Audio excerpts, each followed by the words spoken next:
We're going to record on this computer.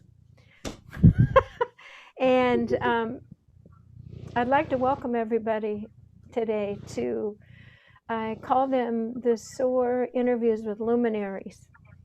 And I've learned a long time ago, I'm not in charge, and that I'm here to bring the messages of the messengers and get that resonance out to the people who've been waiting for it. So when I saw Crystal on that panel, ching, it's just like my whole body always just says, she's a messenger and she has something important to say in quite a powerful package. I did listen to your panel, and before we get into those topics, which are of course related to your work, I just wanted to give the container of our crossovers. For the last 10 years, I've been devoted to a program called SOAR, Sounding Our Authentic Resonance. And I've noticed that people in my age category are a little more reticent. We had different training. And you were such a fresh, unmitigated, just feeling quite free and safe to speak your truth. So that's one of the reasons I chose you, as well as your subject matter. Part of SOAR's core is that we want women to be in community, and you're a specialist at that, Crystal Farmer. Great name, by the way, Farmer. A farmer, the till, the bringing things to life in community, and the sun and nature.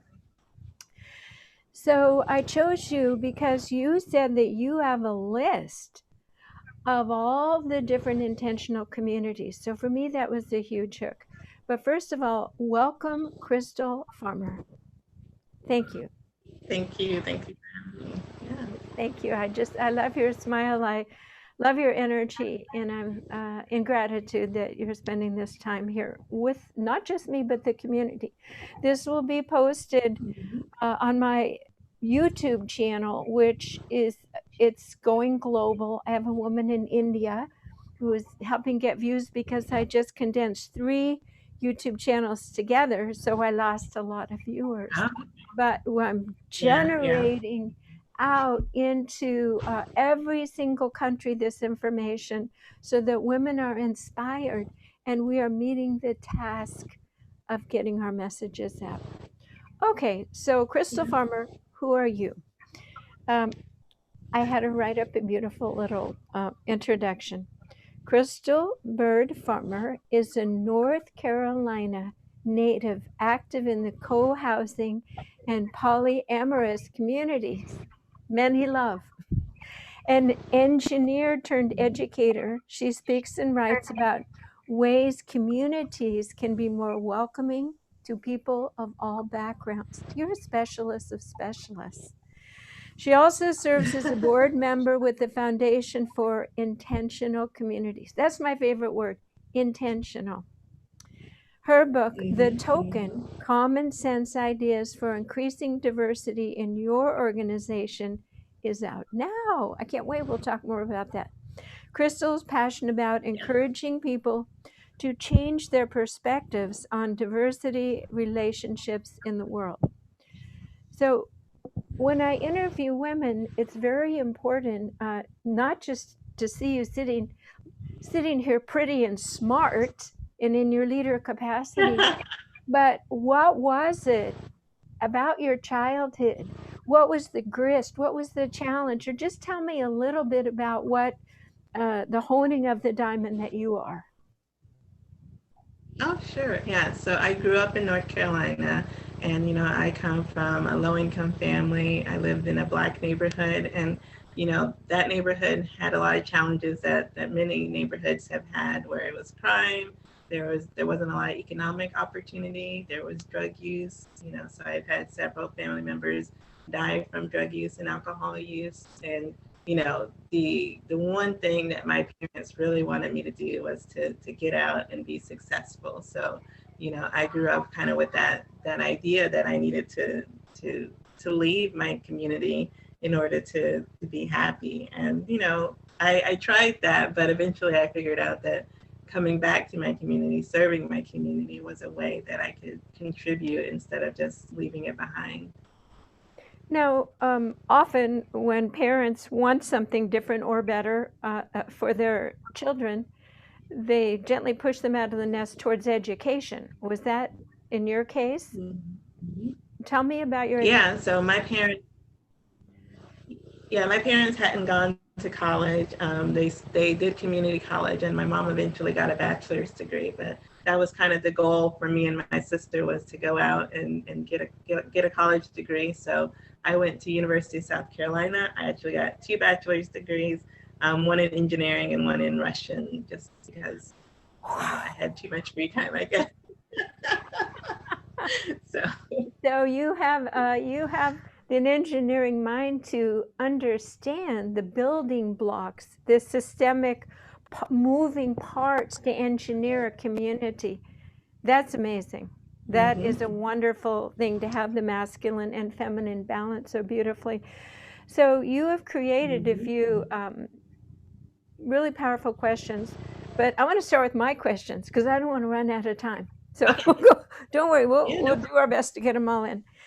Um, I feel that living in communities, sustainable communities, and working with resources locally, community, globally, is the future, what I hmm call the new paradigm initiative.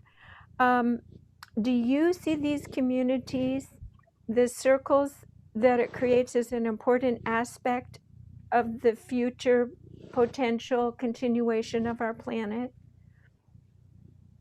Yeah, I definitely think so. So I think what a lot of Americans feel right now is some kind of isolation and loss of that community. So, we all have our phones, we all have, things to spend money on, but we don't have as close circles of people. A lot of people are moving away from their family. They don't have an easy way to make friends. They have these nuclear families where it's just them and a couple of kids. But that's not how humanity has been for the past thousands of years. We're used to being in a village. We're used to relating to each other and helping each other out. And I think that's what intentional communities can help do for us to move back to that, but also to move it forward in the future so that we're more in tune with each other and in tune with ourselves and nature. So it sounds like ritual and caring and support. Give me an example of a really functional, practical community that sustains itself. For the Americans who forgot, it's in their DNA, it's in Yeah. the ancestry. But give me a living picture. How many? Do they have meetings? Do they share meals? What does it look like? Okay, so one that comes to mind is near me in North Carolina. It's called Earth Haven, and it's actually a mix of communities. It has a kind of a commune structure. It has some co-housing, but maybe about 100 people live there, and there's men, women, children, non-binary people, and they're all from different walks of life, but they come together at Earth Haven, and they have a farm business where they're selling produce. They give tours. They've built a lot of the homes themselves. So it's like really unique architecture. Their community gathering room is this huge circle building that was hand built. So it's really fascinating. They have a connection to nature because they're up in the mountains, and they're surrounded by woods. They treat the earth gently by their farming practices and using renewable materials and solar to heat and power their homes. So it's a really nice place. They use sociocracy as kind of their decision making tool. So that's a complicated version of consensus, but it really works because it helps people to kind of figure out where their common interests are and what they want for their communities. But it's not as in consensus, sometimes it's easy for people to kind of block a decision if they just don't like it. In sociocracy, it's kind of building those relationships beyond just, I want to block this decision. It's like, what are your interests in this decision? Why is it important to you to go a different way? There's more conversation going on than sometimes happens in consensus. I love the idea of respectful, open communication and continuation, because if there is a personality issue or disorder, I call it the agitator. They'll look for anything Mm-hmm. to hang their hooks on and sometimes have to be dismissed. So, in a benevolent society, we need systems. In the Frog Pond community, they have a specialized little color codes. And when they're all discussing something, a yellow will mean I'm in, but I need more information, or red, and they do a Mm-hmm. vote. And that way, it's democratic and it allows for input that is fair and percentage based. And eventually, not every single person is going to be happy every time. Now, to back up, um, Right. my daughter is a gender specialist and she educates me when she sees there's spaces. Tell me what a binary means. Yes. Yeah, so the gender binary is this idea that people are either male or female. And we know that gender and sexuality are a lot more complicated than that. So, what we have nowadays is we have this um, people identifying as non binary. So, they're saying that, I don't fit into the male perspective. I don't fit into the female. I'm just, I'm a human, but I embody both or I embody neither. It gives them the freedom to say, I am not meeting these expectations that are placed on women or that I'm placed on men, but I'm being true to myself and true to my identity. So that's how some people in the world identify now. Yes. I love that, and that is another golden step towards the new paradigm, because we are moving into an androgynous zone where we can Mm-hmm. express our feminine side, we can express our masculine, or all of it, or switch sides. And so that's another aspect. Now, I know that resonance attract, and you have a community. And yet, these circles that I see of communities need to overlap. What types of outreach or integration, again, for love and respect and honoring? Is there musical offerings that are invited in? Do you sell bread that you grind at the local bakery? How do you segue? Yeah, so I mean, there's lots of ways to interact with the wider community. So Earth Haven, like I mentioned, has a farm business where they sell produce. Twin Oaks up in Virginia, they sell hammocks. So they have really a whole business structure there. Local communities can really establish kind of like a relationship with the local community, like the city or town that they're in, just by being open and saying, you can come here for tours, you can use our building for workshops, we can hold information sessions about, consensus or about, green building, things that are helpful to the community to learn about that, may be kind of the expertise that's in our community. So that's how you can kind of reach out to the local community. And then, of course, now that we have the internet, you can reach out to the whole world and, kind of share your gifts as a communitarian and what we have to offer. And that's how we grow. It's not the other. We don't have to be wary of the other. I always say, if you sing another culture's music, you're standing with them, in them, Mm-hmm. their vibration, and it's hard for that to be an enemy, the other anymore. When you eat their food, when you sit together. So I'm glad to hear that. So you've had a lot of experiences in. How many have you actually lived in? Or do you go visit as a specialist consultant now? Yeah, I visit communities. I haven't lived in a community. I've been part of a forming community for the past 6 years or so in the Charlotte area. So I've been helping to create a community, but I haven't lived in a community yet. I've visited a lot and talked to a lot of people. Mm-hmm. So you've gathered a lot of information. What piece of advice would you give to an organizer who wants to make their community more diverse? Yeah, so I wrote a book because this was a common question. And I think it's important to recognize that intentional communities kind of come out of a spirit that was, was really popular in the 60s and 70s. This idea of getting back to nature, getting away from the corporate world, being more sustainable, having better relationships with people. but that movement kind of left behind a lot of marginalized people. So a lot of people who are Black or Indigenous, Hispanic. So there's a lot of people who didn't get into that kind of community building spirit, but they still created their own communities and had ways of being that we now recognize and we're able to integrate more. So part of what the Foundation for Intentional Communities does is help people network and understand that there are all these different types of communities, all these different people who can do community in their own unique way. And so my advice for communities that want to be more diverse is just recognize that there are lots of people doing things their own way, and you can kind of tune in and listen to them and see how they do things and see if those practices might be helpful for your community. I always talk about um, the barriers to creating community or being a part of community. When we talk about co-housing, a lot of that involves buying a house, and you have to have money to buy a house. You have to have money to buy land, and there's people in the U.S. who don't have that money. So, if you're wanting to be more diverse, you have to look at economic diversity as well and think about what are ways that we can bring people in where, they're still paying their fair share, or they're still being a part of the community, but they don't have to overcome that huge barrier that we have in the US of getting a mortgage, qualifying for a mortgage, and having these payments to do.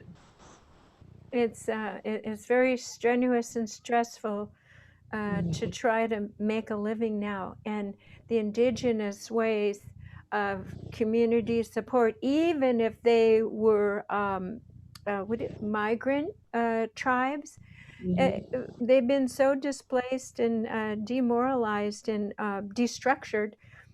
And Mm-hmm. I think that modern society is saying that works, that honors the Yeah. natural elements. And in having the sisters around you, the more income that a person makes, the more isolated they become. We used to sit on the front steps in our neighborhood, dead end street, 8 kids. Mm-hmm. I wore shoes with holes in them. I played in the Yeah. park all day long, and I had more friends and more parties and more joy. And then what do? We get a little money, we raise our kids, and those steps have big lawns in front and safety gates. Yeah. Yeah. And then, Gates. yeah, Mm-hmm. and the kids are Mm-hmm. on little electronic things. So I see you as you're a queen bee, you're a networker, and you are going and pollinating and assisting all the hives to thrive. I hope Oh, that's a nice image. you really honor and give yourself, the community whisperer, diversity whisperer. As women, right now, Yeah. to really claim our mastery, and when I saw you and when I speak to you, you know your stuff. So I'm gonna have a few more questions here. We talked a Okay. little bit about growing up as a Black woman in a lower income neighborhood. What did that teach you about navigating the world of middle class people? Now, while you're preparing your answer, I'm going to turn it around. There was only 72 Black people in my town. And my father, the fireman, said, "Why did you choose that young Black boy to be your boyfriend?" So I was Mm. pulled into so much drama and trauma in the 60s. Yeah. It's a long Mm-hmm. story. My daughter's child is biracial, 4-year-old, beautiful, Mm-hmm. beautiful cafe mocha skin. So we've had our own experiences with racism, but from different Mm-hmm. places. So tell me Yeah. about your background. Yeah, so like I said, my neighborhood was lower income and Black, and all the way mostly through elementary school. I was surrounded in majority Black spaces. So the ways of being were kind of the ways that my family were. But once I went to middle school, I was in these majority white spaces, and there's a different way that you're supposed to act, you're supposed to talk, you're supposed to dress, and that was disturbing to me. Not because those ways are wrong, it's just because they're different. But what I increasingly saw is that people don't realize how much expectations they have around that kind of middle class culture, what we call white supremacy culture, where they think their way is perfect and right, and other people's way of being is not okay. And so that's kind of one of the things that I fought against. And all my speaking and writing is helping people understand that the ways that other people are just the way that they are, and that's acceptable, and it's okay for it to be different. And it's an opportunity for everybody to learn from each other and understand more about how we're raised and how our backgrounds influence us, instead of saying, oh, you're doing something wrong, or you don't look appropriate, or you're in the wrong place. Saying, well, I'm curious now about how you are, why you are, what about your background has made you this way. And so I think it's important for people to really have an openness about people's backgrounds, and instead of leaning into that bias or the judgment about the ways people are, just have an openness and a curiosity about how they can see the world in a different way. So you were feeling their response to you as someone different. Mm-hmm. And how did you Yeah. navigate it to get a sense of the feeling safe and free to be you? Yeah, well, I mean, it was a very long journey. So I'm only 36 now, and it's taken a lot of processing, a lot of internal work to come around to that. So part of it is that I'm autistic. So, I have a disability where my brain, doesn't quite catch the signals that other people are putting out. So, I maybe felt that something was wrong, but I didn't know how to fix it, and nobody told me how to fix it, because they kind of just expect you as you get older to know those things. So coming to terms with this disability, this way my brain works, and figuring out, oh, I have to go and ask people directly. I have to read about it. I have to explain, this is how I am. Can you help me understand how you are? So, it's evolved to a point where I can be very frank and upfront about what I need to be able to understand and operate in the world, and inviting people to also share that information with me, because sometimes I can say things that may come across as rude, or people think like, why did you say it that way? But I'm inviting them to give me feedback as much as I am giving feedback to people. So I almost see it as the gift. I'm a public health nurse, and I really understand the autistic spectrum. Your inability to feel fear in speaking your truth made you a light. You could spark a truthful conversation with others would say, that's not polite. Your social cues were somewhat dampened, so you could show up and be a Mm-hmm. bearer of truth because of your neurological differences. Now, what you said before is being different is okay. And and Mm-hmm. Mm-hmm.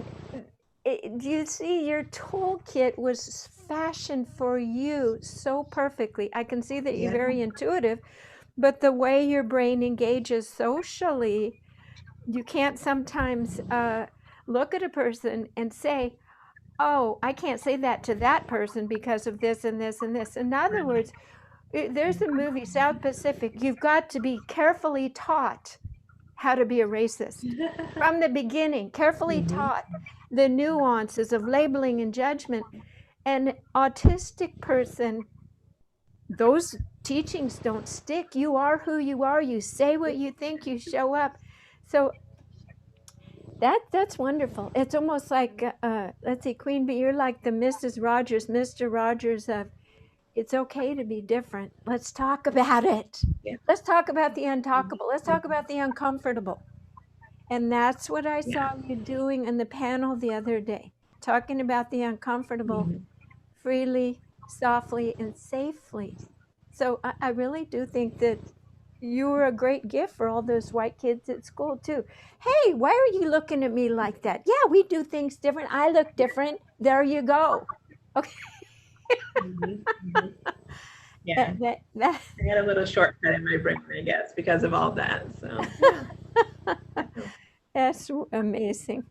Okay, so the next question is, we already touched on this.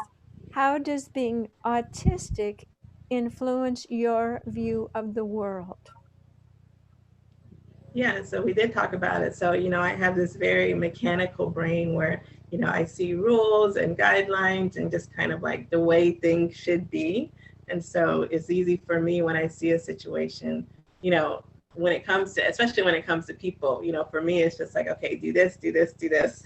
But, when people are dealing with social situations and figuring each other out, they have a lot more, it's a little bit harder just because it's like, okay, well, what if I say this? Are they going to be mad at me, or am I, am I, am I appropriate? They have all these things that they're thinking about, but for me, it's just kind of like, zoom, zoom, zoom. This is what you should do. So that's a little bit about how my mind works, and that's how I give advice to people and communities. And I understand that it's often harder just because there is kind of this emotionality and these fears about how to relate to people in the right way that other people have. Do you know how refreshing this is? My whole life I've had speaking anxiety, and I meet you, Mm-hmm. someone who could just say the truth, just like that. And I've invented processes to release the old patterning and inhibitions. And I want to tell you something else. I've studied lots of different spiritual containers. People who have Mm-hmm. autism, maybe you've never heard this, are here to engineer and rework the vibrational attunement of humans on earth towards a greater beingness that is the realm of universal divine alignment and law. The profoundly autistic children, their consciousness is parked their home base, their actual Mm-hmm. galactic or universal home, and they are here, and by their vibrational presence are reworking things, and they're calling on compassion, kindness, non-marginalization, safety, home, parents getting over their vision of perfect children. They are Right, the right. greatest teachers, and they are 1 in 40 males now are autistic. Mm-hmm. So it's like realms of beings bringing in new galactic streams of energy. So that's the bigger picture. Thank you for being here. So, Yeah. one of the questions that I came up with, I think you consider yourself a social justice warrior. And I've worked a lot with anger this year and a lot about this warrior aspect. And so Mm-hmm. tell me about, with the autism, do you feel that you have built a well of anger against any particular sector? And how do you work with that anger to still stay Mm-hmm. connected and serving and teaching in emotional Yeah, balance?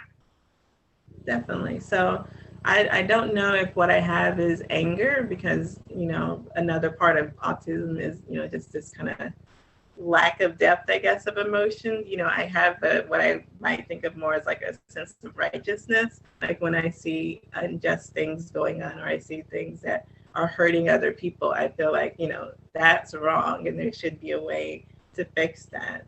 Last year with the George Floyd protests and all the awareness that we've come to now, a lot of that was very upsetting because, you can see how through time people have tried to make things better and they're just not getting better and we need more and more people to join the fight to make things better. So I think part of what I do is just to be a voice of clarity to say, these are the things that need to be made better. It's still up to other people to kind of convince other people and to do all the specific steps. I have my small corner of the world that I'm working in, but other people have, other places where they can do that work. So that's how I kind of see myself is just kind of laying some guidelines down to help people to know.